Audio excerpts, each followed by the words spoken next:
birthday to you. Happy birthday. Well, thank you so much, ladies and gentlemen. This is the time, really. Jetwalagano kwera nga tutambula fenna ndi ku bagita Buganda Heritage and Tourism Board ku kitebe kyayo ewali ebyobulambuzi byaffe bya Buganda. Wano nno ndabyeko ku bifaananyi Ssaabasajja Kabaka, ndabyeyo ekifaananyi kye ekisiiga obulungi mu mukono. Seekikube ne kamera, omwana nga yakwata ekkalaamu n'akuba bw'ati. Nagira bwati, nagira bwati, namusiiga bulungi nnyo Ssaabasajja Kabaka affe omulungi. Mwali muno ekipande kyemu ekiri ekifaananyi kye ekirungi osobola okujja n'obeera ng'okigulako wano. Happy birthday. Obuntu buno wali obulabyeko, ngenda kuba mbukulaga bulungi nnyo. Kano ke katale ka craft kali wano opposite ne olubiri lwa Ssaabasajja Kabaka oba wano ku kitebe ekikulu ekya Buganda Heritage and Tourism Board. Osobola okujja n'obisanga ebintu bingi nnyo ebyaffe ebyekinansi. Craft owaffe ow'Abannayuganda twayambalanga tutya, oyinza kwambala otya ennyambalanga eri unique amazima ga Katonda muggulu. Osobola okuba nga ojja n'okisanga no mugere kyasooka okubeera eyakabi. Ate era bw'ojja okugula ebintu bino olengera enkofiira ezo ez'embugo abantu twazityanga. Omuntu olowooza naye ogenda kubeera otya unique ne bwe guba mukolo. Kati maaso awo tulinayo emikolo gy'Obwakabaka mingi nnyo. Olwanga ky'onoyambala ku mukolo gwa Ssaabasajja Kabaka nga totuyaba. Jangu wano ofune enkofiira ey'olubugo, ojja kuba ogiraba bulungi nnyo. Abaana bo bagenda kukula nga tebamanyi lugali. Olugali Robert olumanyi? Olugali lwakolanga ki? Olugali lwe luwewa ebijanjaalo, lwe luwewa kawo, lwe luwewa soya, we luli wano. Omanye ekisenso abaana kye bakozesa nga bakola ki? Bazina amazina okubiibya. Omanyi bulungi nnyo tuzina amazina ag'ekinnansi. Ekisenso ekyo ky'olaba beesiba bulungi osobola kukijjawa. Ebibbo abaana babisanga mu kisaakaate yokka, so osobola okuleeta n'olambula akasente kaba katono nnyo ate era n'oviirawo ddala ng'oguze. Yenze Dipatoka Telega the microphone guru ku BBS Telefine the mighty Babasa. Ani yanjigiriza akantu ako? Si gundi. Venom, Ranks Venom, the mighty Babasa kwetuli program bifa mukatale ndi mukatale ka craft. This is our Buganda Craft Center. Bagayizi muje mubeera nga mugula ebintu. Nja kusooka kulambuzaako olaba abaana engeri gye bakikozeemuko ndowooza onoba osobola okukomawo n'obeera nga ate olaba eddiba. Abantu edda baatuulanga ku maliba.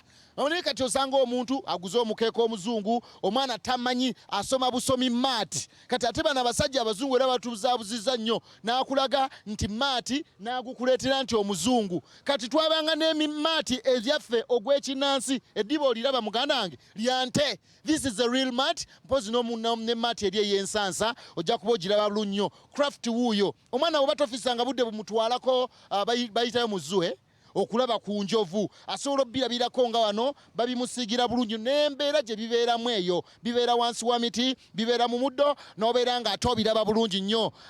Nafunawo girlfriend wano. Actually I was forced okujja nyongere enkoleko naye nyongere omwetegereza. Anawaga nafuna akaana ne bampakanya. Twefuna. Kibabuulire nti yegwe girlfriend wange.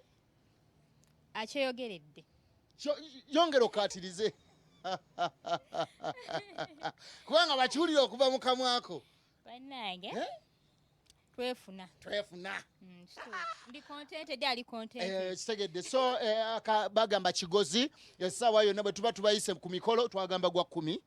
Twagamba gwa 10 tugenda kuba Uncle Julius Primo Gitereze. Motoka nyingi zijja tuwerekerako. Uli otya?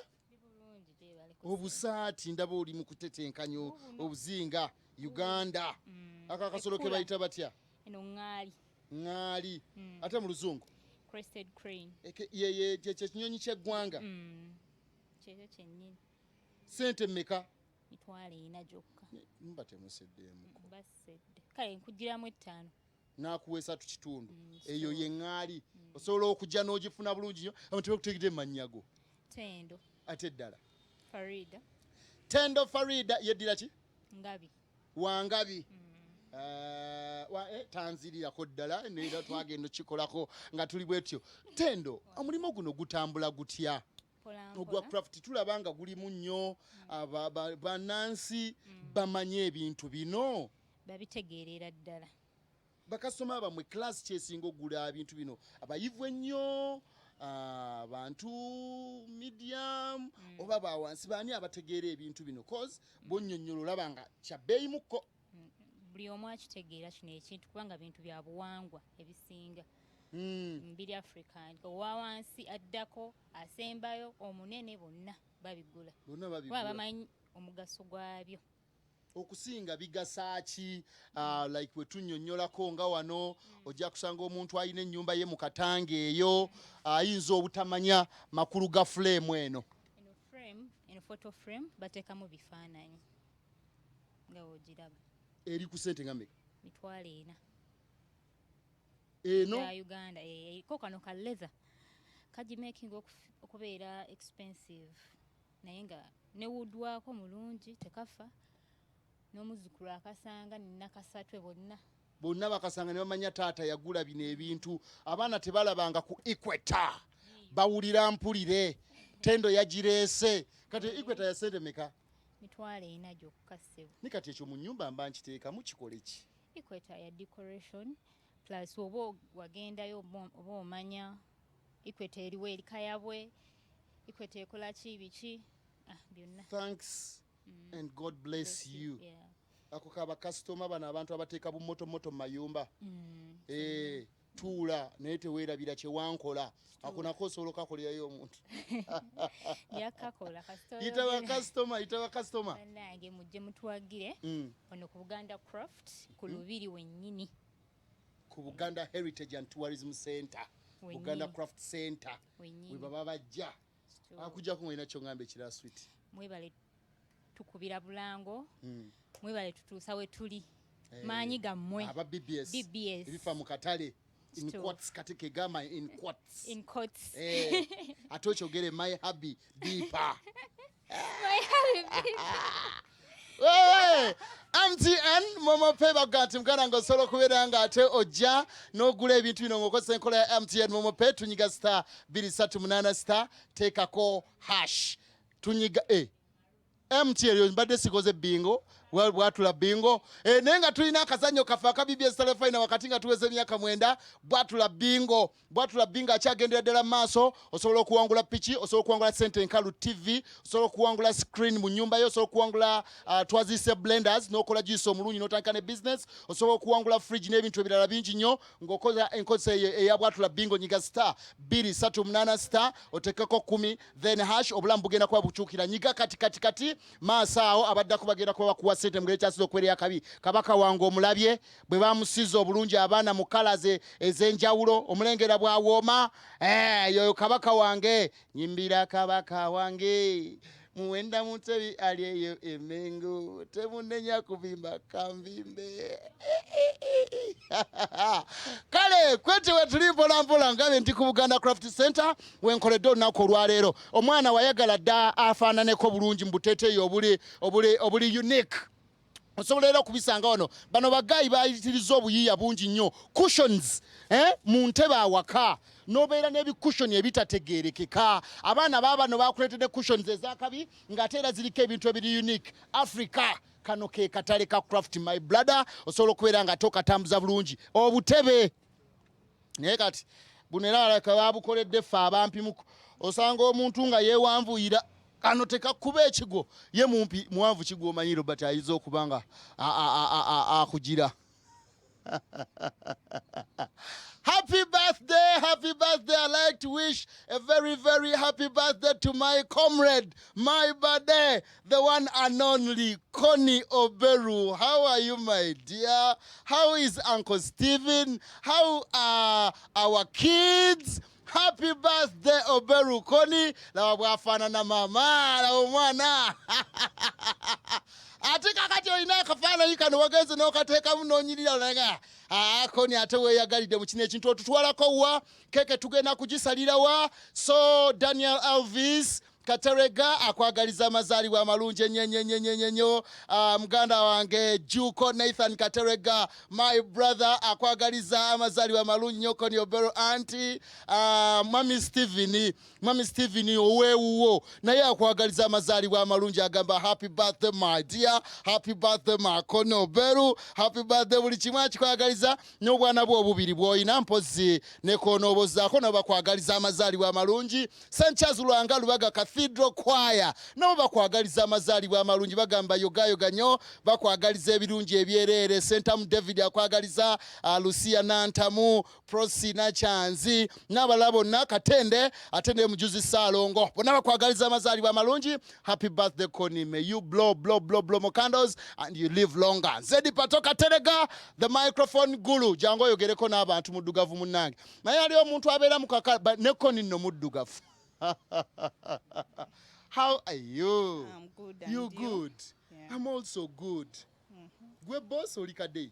Ndi kadei. Olabika. Omuntu wakutunulira amaya nti oli kadei. Naye tetulina kyakikolera mu bwakadei bwo gwoba otunnyonnyola oyawula otya. Kuba kati boss bw'aba alese ebintu oteekwa okuba oyina enjawula gy'oyawula. How do you subtract it? Tetwawula tukolera ku mazima. Laida. Wallahi. Tukolera ku mazima. Laba akakopo. How much is this one? Ebiri kitundu. Nena kanulia kabumba. Kano bwokakwata obina ku katika kitegeeza. Olina kakwata na bwegendereza. Ebiri kitundu. Ki ekikafuula kuba kati biri ebyaffe bye tugula mu maduuka. Oli ebbumba erya kino nakyo kibamu ebiri kitundu bwe kiba mu size eno. Oba kiri kya layisi muko. Biri bya layisi batunda mukaaga mutwalo. Lwaki kino kya bbeeyi bwe kityo? Anti bino biba mu ttaka eryaffe erya wano. Ery'ebbumba. Ery'ebbumba.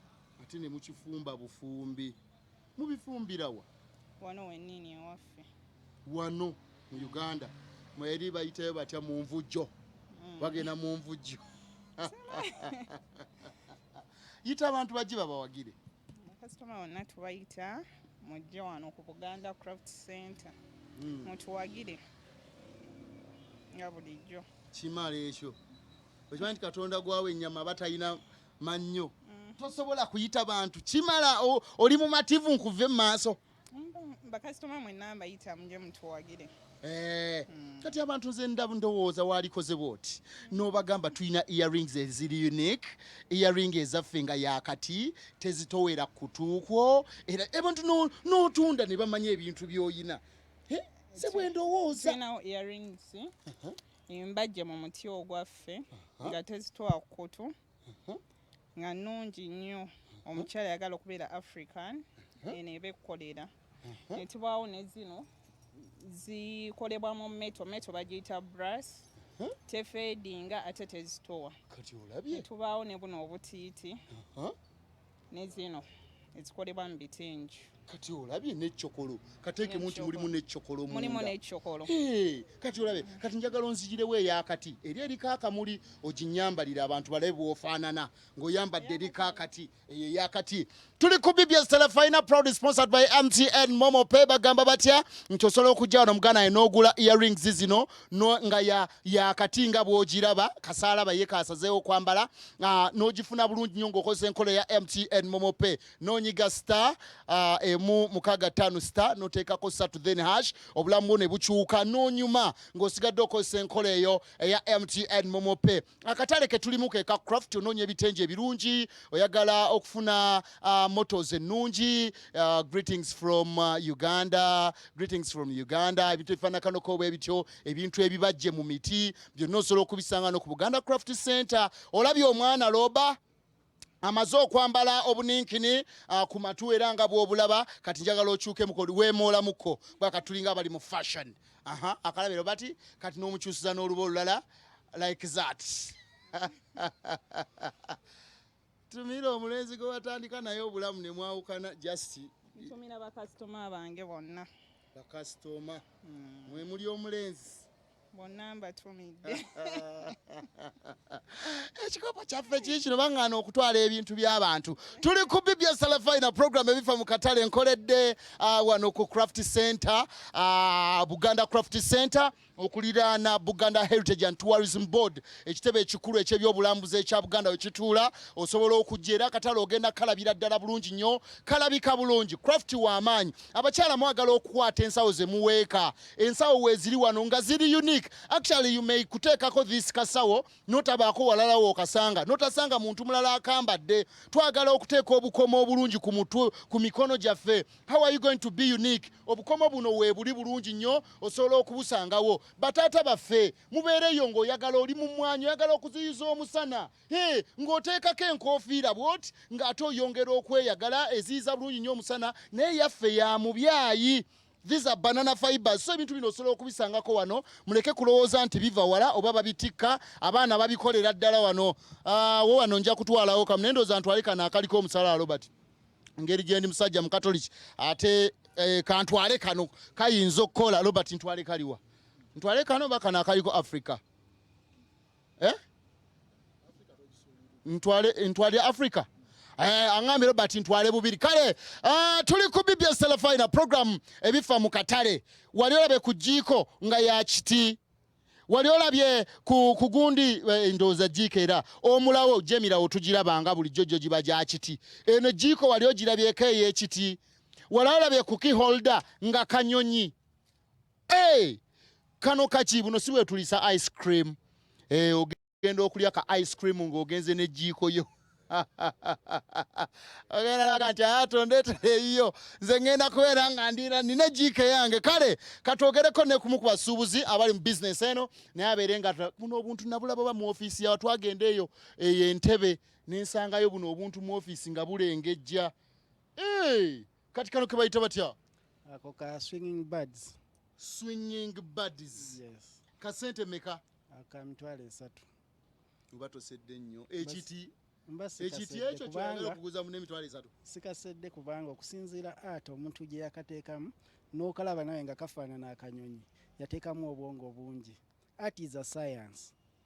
Kyova olaba kafaanana we katyo. Art is a science. A science. Artists are semi-gods. Wanji? Artists are semi-gods. Ng'olayika ogenda kisussaamuko munnaffe. Baba kati ekyo bakyogera atya mu Luganda? Semi-gods. Aba artists be bamu abantu abasemberedde Katonda kubanga asobola okutunuulira ekifaananyi kyo n'akikuba n'akijjamu nga w'ofaanana wennyini. Osinze n'ogamba arts they are semi-gods. They are semi-gods. Basobola okukola ekirala omuntu omulala kyatasobola kukola. Uli otya? Gyendi sebo. Nkulaba obumuli bukulabiseemukko mu birevu, obumuli bujjudde eno waggulu. Omulimu guno gutambula gutya? Omulimu gutambula bulungi. Mulungi? Gutambula bulungi. Ssaabasajja Kabaka yatuwa ekifo we tukolera ebyemikono. Ebyemikono. Esebo. Mugusanze mutya nga mmwe abali mu bizinensi eno? Bizinensi eno tebadde mbi kubanga ekintu kye weekolera ky'otunda. W'otunda ekintu ky'okoze mu ntuuyo zo n'okikola n'emikono gyo ne Mukama akiwa omukisa.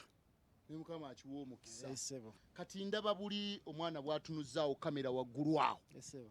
Obwo buki? Obwo bwa decoration bwakutimba mu nnyumba. Osobola obutimba mu nnyumba buli mu flame bulungi era omuntu waakalaba alabira ddala nti omuntu ali class. Muntu ali class. Okubanga akantu ako tekagulibwa muntu atalinaamu. Kasente mmeka sofa nga tuluti? Mitwalo 5. Mbadde nja katwala naye kaba tekakunyiga oba tonyigirizibwa? Nja kakuwa okatwale. Okyogeredde mu mutima ki? Robert nsaba omuteekemu kamera. Nkyogeredde mu mutima mulungi nja kakuwa okatwale kubanga wona akatwala n'okateeka mu ofiisi yo oba mu nnyumba omuntu omulala n'akalaba ajja keegomba akubuze n'eddiipa bino ebintu obikola otya? Kituufu. Ogenda kampa? Ngenda kukakuwa ate njagala buli mwezi nkuwengayo program olyoka omanye nti art is a science. Ngenda kuwangayo program ndeete abantu ab'enjawulo abakola ebyemikono bakutambulire okuva omuntu gyatandise ekintu paka gyakimaliriza. Njagala kulaga ku mupiira guno. Olaba omupiira guno gw'ebyayi ngutunda $1,000. Naye bino byayi bye tujje mu lusuku n'obuso ne tuguluka weeguti. Naye tegukutuka mangu.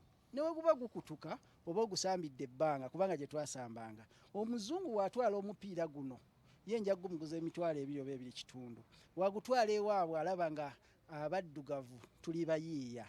Zino ssente goyinza okirabanga kyayinga ngenda kisuula mu lusuku naye ssente. Singa omwana owaleero mulaga we baakolanga omupiira zino ssente abantu abamu tebamanyi nti atyo nalimu ssente. Abamu balabanga babiyita na byabuwangwa naye ate nga tubisoma. Twenkanankana n'ekiti kya dokita. Dokita aba alongoosa omuntu amukola buli kimu naffe we tukola ki? Wemukola. Kati muno mulimuko ekintu ekiguleetera okubuukabuuka oba temulimu kintu kyonna? Tukuŋŋaanya byayi ne tubizinga bulungi ne tumala obbiweta bulungi then ne tuteerako kino ekyayi ekinyirira ekiva ku kitooke then ne tukola finishing ne tukisona bulungi nga woogulaba. Ebirala ebyenjawulo tulabye omupiira abazadde musobola okujja abaana baffe ne mubajjukiza nti baasambanga omupiira omupiira ogwo bw'oba ogusamba omupiira twasambanga omupiira ogwaffe ogw'ekinnansi mugulabye bulungi nnyo. Kyanjawulo ki ekirala ky'olina okukira ku banna abalala be muli nabo wano mu art? Olaba olupapula luno eno necklace ya mpapula. Toyinza kulowooza nti luno lupapula nti necklace eno bagikoze mu mpapula nga weefaanana. Eno necklace ozinga mpapula eza bumagazini ze basudde gwe n'ozikwata n'ozisala bulungi mu shape eya triangle.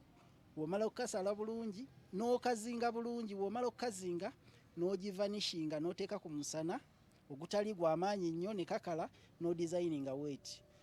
N'omuzungu akitya nnyo ng'alaba luno lupapula bwe bwongo bwe tukola ki? Kati necklace ya mmeka? Eno necklace ya $1,500 naye nga ya mu mpapula. Obusawo buno nga w'obulaba. Obulaba? Bayiba ennaku zino kati ndaba abaana bakwata nnyo obusawo butonotono bwe buti. Bwe butrendinga omwana akwata akasawo ke bulungi n'agenda ewa boyfriend. Ne kati kana mbadde ngenda kugaa nti bwe nkagulira girlfriend n'ali kagulidde Koni leero mazaalibwa ge. Kayinza omukolera atayinza okukazalawa. Tajja kukazalawa kubanga bwe buliko. Kino kiraba kino kyayi kano tuwiivinga kawiivinge ate kakola ne table mats. Bino byayi byonna nga w'obiraba kye tugulako ye zipu ndowooza gye tugula ne munda okalaba bulungi twakafinishinga bulungi. So omwana oteekamu essimu yo bulungi, oteekamu essimu yo n'oteeka ng'ate kali portable ate ng'onyumye. Ne woba okatwala bweru kanguwa. Yita bakasitoma tusiibule. Bakasitoma mwenna mbakoowoola mujje wano ku Buganda Craft Center tubawe ekisinga. Gwani? Amannya gange nze Kivumbi George eyeddira eŋŋonge. Anoonya. Sinoonya. Tonoonya. Mutumireko. Mutumire ku mukyala wange Agnes Nakafuuma. Mwagala nnyo. Kale weewalayo program yona ngiweereza nnyo ow'ekitiibwa Katikkiro Charles Peter Mayiga. Maye ye mu program zaasinga otaya kuva mu office nga talabye katale. Angiweerezaako n'omukulu wa Katikkiro era ow'okusatu omumyuka wa Katikkiro ow'okubiri. Mukulu wagwa w'ekitiibwa Wagwa Nsibirwa nawe oyagala nnyo program eno. N'abalala mwenna mwe leero ngiweereza bakitiibwa n'omukungu Sembajjo Patrick nawe nkuweereza wamu ne my boss Katende Alex Birigwa nawe nkuweereza wamu ne Salong Dansan Busulwa. Eno program ngiwadde banene bino bya banene kategedde bulungi nnyo n'omukulu Solomon Luva mbaagaliza birungi byerere mujje ebintu bingi nnyo ebikyaliwo ate tujja kufissayo omukisa omulala twongere batulage ebintu ebiri unique. Nze Dipato Katerega the microphone guru.